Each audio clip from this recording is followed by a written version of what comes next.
जब हम इस धरती पर आते हैं तो हम अपना जीवन का खाका खींच के आते हैं कि हमने किस तरह का जीवन लेना है, किस परिवार में जीवन लेना है, कैसा शरीर धारण करना है, कैसा हमारे आसपास का वातावरण होगा।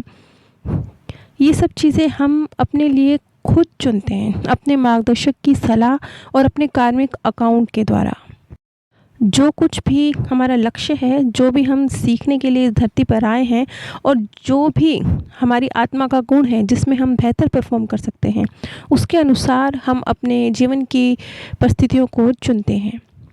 जीवन का एक ब्लूप्रिंट है जिसे हम पहले से ही अपने जन्म के साथ ही लेकर आते हैं। लेकिन जब हम ये बात कहते हैं तो कई बार हम बिल्कुल निढाल हो जाते हैं। निढाल मीन्स हमें लगता है कि ठीक है, सब कुछ पहले से ही तो तय है, करना क्या है फिर, जो होना है वो लिखा है। हमें लगता है अब हमारा रोल ख़त्म। जब ये बात कह दी गई कि हम अपने जीवन का ब्लूप्रिंट लेकर आए हैं तो मतलब अब कर्म की बात तो ख़त्म हो गई ना।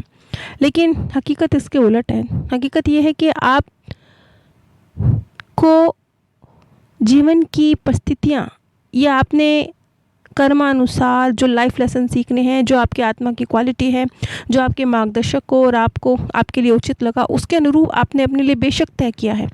लेकिन उसके बाद भी और उस वक्त भी और उसके बाद भी आपके पास अनेक संभावनाएं होती हैं। जिस वक्त आप शरीर को जो अपने लिए चूज़ कर रहे हैं, उस वक्त भी एक शरीर नहीं है, 3 4 5 शरीर हैं आपके पास। आपके कर्मों के अनुसार, आपके जो आपने सीखना है, आपकी आत्मा की जो क्वालिटी है, उन सब के अनुसार आपके पास कई शरीर के ऑप्शंस होते हैं। उसी तरह से जीवन में कदम कदम पर आपके पास अनेकों संभावनाएं होती हैं। आज मैं आपके साथ जीनेट का एक्सपीरियंस शेयर करने जा रही हूँ। जीनेट ने भी इसी चीज़ को अपने नियर डेथ एक्सपीरियंस में समझा। जीनेट बताती है कि बचपन से ही वो बहुत ज़्यादा बीमार रहती थी। कुछ कुदरतन ही उन्हें बचपन से ही बाय बर्थ ही वो एक बीमार शरीर के साथ पैदा हुई थी। और जब भी कुछ होता था, थोड़ा सा भी मौसम बदलता था या कुछ भी, तो वो बहुत जल्द बीमार पड़ जाती थी। ये समझ लीजिए कि परिवार में जो सबसे ज़्यादा बीमार पड़ता था, जो हर वक्त बीमार है बीमार है बीमार है यही सुनने को मिलता था, तो वो जीनेट होती थी। यूं ही करते करते जीवन के साल गुजरते जा रहे थे। हर वक्त कोई ना कोई बीमारी लगी रहती थी और इस बात से जीनेट बहुत परेशान थी और बहुत मतलब उसे शिकायत थी भगवान से कि सब तो परिवार में ठीक है, स्वस्थ हैं, मैं ही क्यों हर वक्त बीमार रहती हूँ। इसी तरह से जब एक बार जीनेट बहुत ज़्यादा बीमार थी, वो हॉस्पिटल में एडमिट थी, उस वक्त जो उन्हें ये नियर डेथ एक्सपीरियंस हुआ है, वो बताती हैं कि किस तरह से उन्हें ये एक्सपीरियंस हुआ और शुरुआती अनुभव क्या थे। मैं इस चीज़ को काटते हुए सीधा मुख्य पॉइंट पर आऊँगी क्योंकि वो बहुत सिमिलर हैं, जो मैं अनेक बार बता चुकी हूँ। जीनेट बताती हैं कि उन्हें अपने इस नियर डेथ एक्सपीरियंस में इस चीज़ का अनुभव हुआ कि ये जो उनको शिकायत थी, लगातार शिकायत थी बचपन से, मैं बीमार क्यों, मैं हर वक्त बीमार क्यों, इसका जवाब उन्हें मिला। उन्हें वो दृश्य दिखाई दिए जब उन्होंने अपने मार्गदर्शक के साथ, उन्होंने यहाँ अपने मार्गदर्शक के लिए अपना वकील शब्द यूज़ किया है। वो कहती हैं कि जब मैं अपने वकील के साथ थी और अपने लिए जीवन का निर्धारण कर रही थी, अपने जीवन का ब्लूप्रिंट तैयार कर रही थी, तब इस शरीर का चुनाव मेरे द्वारा ही किया गया। लेकिन इस बीमार शरीर के होने के बावजूद, जैसे जीवन का चुनाव करते वक्त मेरे पास ढेर सारी संभावनाएं थीं, इसी तरह से जीवन जीते वक्त भी कदम कदम पर मेरे पास ढेर सारी संभावनाएं थीं।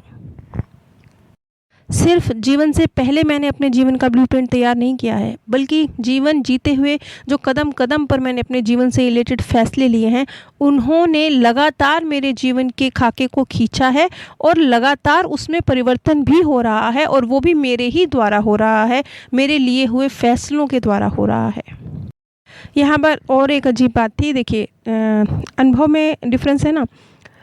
अब यहाँ इन्होंने क्या देख लिया कि उनको ये समझ आया कि जीवन का चुनाव तो उनके द्वारा किया गया है, तो किसी रीज़न से किया गया है, यूं ही नहीं किया गया है।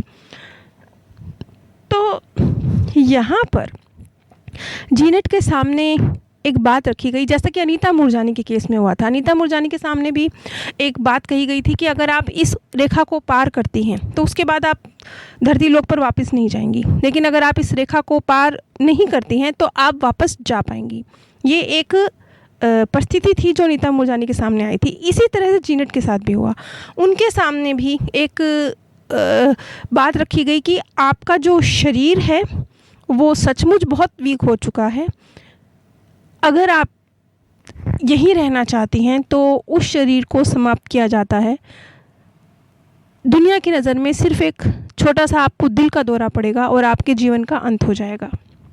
लेकिन अब यहाँ पे देखिए, अनुभव में फ़र्क का जो रिस्पॉन्स होता है हमारा, वो कैसे अलग अलग होता है। जैसे कि अनीता मूरजानी के केस में था, उन्होंने कहा कि उनके पिता ने भी उन्हें कहा कि उन्हें वापस जाना चाहिए और उन्हें भी लगा कि उन्हें वापस जाना चाहिए, तो उन्होंने उस रेखा को क्रॉस नहीं किया और वो वजह बन गई इस धरती पर वापस आकर सबको अपने एक्सपीरियंस बताने की। कुछ इसी तरह से जीनत के साथ हुआ। उनके सामने ये रखा गया कि उनका शरीर समाप्त हो सकता है और वो फिर वापस इस धरती लोक पर नहीं जाएंगी, लेकिन जीनत के सामने उनका जो जीवन का खाका था वो था, वो वक्त जब उन्होंने अपने लिए इस शरीर को चूज़ किया था, बीमार शरीर को चूज़ किया था, वो था। आने वाले वक्त में जो अनेक फैसले उन्होंने लेने हैं जिससे उनका जो धरती पे आने का एम है वो कंप्लीट हो सकता है, वो था उनके सामने। तब उन्होंने ये फ़ैसला लिया कि नहीं, अभी मुझे वापस जाना चाहिए। यानी जैसे कहते हैं ना कि नींबू है तो भैया नींबू को पूरा निचोड़ लो, थोड़ा सा भी रस उसमें आप वेस्ट क्यों करते हो। तो इसी तरह से जीनत के साथ था कि अगर मैं धरती पर गई हूँ, किसी खाके के साथ गई हूँ, तो मैं उससे जो मैक्सिमम हासिल कर सकती हूँ मैं उससे वो मैक्सिमम हासिल कर लूँ। मैं उस जीवन को बिना उसका पूरा रस लिए, बिना उसका मैक्सिमम यूज़ किए वापस सोल वर्ल्ड में ना जाऊँ, ताकि ये जीवन धारण करना मेरा सार्थक हो सके। जो शरीर धारण किया है, जिस वजह से धारण किया है, वो सार्थक हो सके, वो सफल हो सके।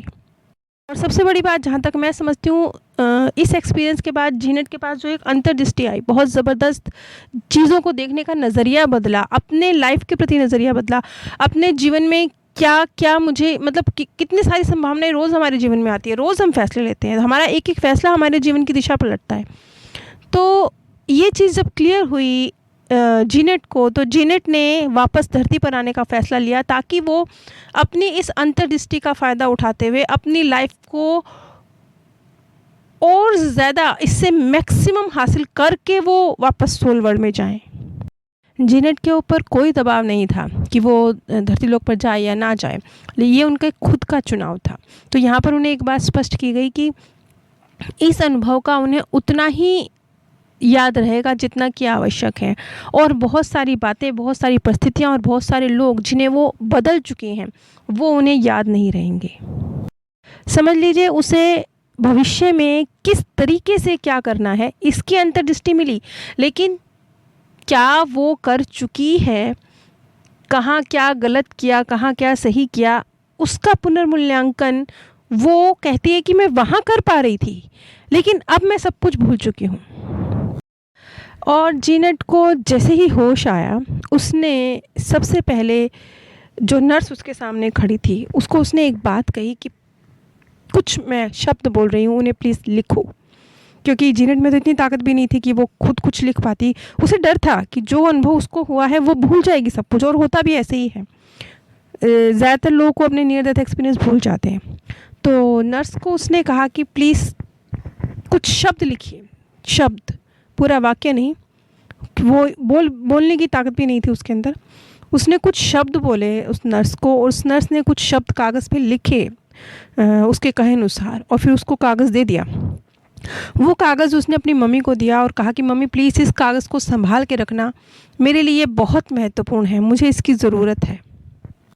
आज भी वो कागज़ जीनत के पास है। जीनत कहती है अब मुझे कुछ याद नहीं है, लेकिन जैसे ही मैं वो कागज़ पढ़ती हूँ तो वो सब कुछ जैसे याद सा आन पड़ता है।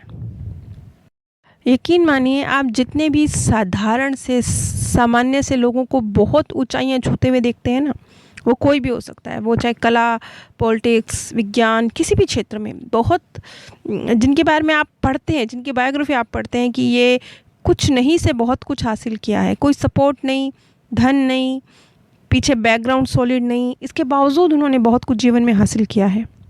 हासिल करने से यहाँ मतलब भौतिक चीज़ें हासिल करने से नहीं है। हासिल करने से मतलब है ना सिर्फ उन्होंने खुद आत्मिक रूप से ग्रो किया है, बल्कि जो आसपास के लोग हैं उनके ऊपर भी बहुत पॉजिटिव असर डाला है।